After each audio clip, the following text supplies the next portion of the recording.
નમસ્કાર, હું છું પ્રિયા અને તમે જોઈ રહ્યા છો જનતા કી જાણકારી ન્યૂઝ। નજર કરીએ આજના સમાચાર ઉપર। પાટડીના કોચાડા ગામની શાળામાં વિદ્યાર્થીઓને વિનામૂલ્યે સ્ટેશનરીનું વિતરણ કરવામાં આવ્યું। ખારાપાટ વિસ્તારના કોચાડા ગામમાં માસ્ક ફાઇનાન્સ કંપની અમદાવાદના સુરેશભાઈ પટેલના આર્થિક સહયોગ અને જેનું માદેરે વતન કોચાડા ગામ છે એવા શિક્ષણના સારથી ગણેશભાઈ રાઠોડના માધ્યમ થકી પ્રાથમિક અને ઉચ્ચતર પ્રાથમિક શાળામાં વિનામૂલ્યે સ્ટેશનરીનું વિતરણ કરવામાં આવ્યું।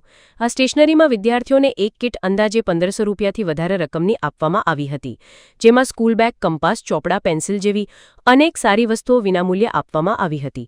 આ સેવાકીય પ્રવૃત્તિમાં હીરાભાઈ પરમાર, જેઠાલાલ સોમેશ્વરા, ગામના આગેવાનો તથા શાળા પરિવાર હાજર રહ્યા હતા। કાર્યક્રમને અંતે બાળકોમાં ખુશીની લહેર જોવા મળી હતી। માસ્ક ફાઇનાન્સ કંપની અમદાવાદ દ્વારા ખારાપાટ વિસ્તારની શાળા તેમજ જરૂરિયાતવાળા વિદ્યાર્થીઓને દર વર્ષે અનેક શૈક્ષણિક ઉપયોગી કીટનું વિતરણ કરવામાં આવે છે। રિપોર્ટ જયેન્દ્રસિંહ ઝાલા।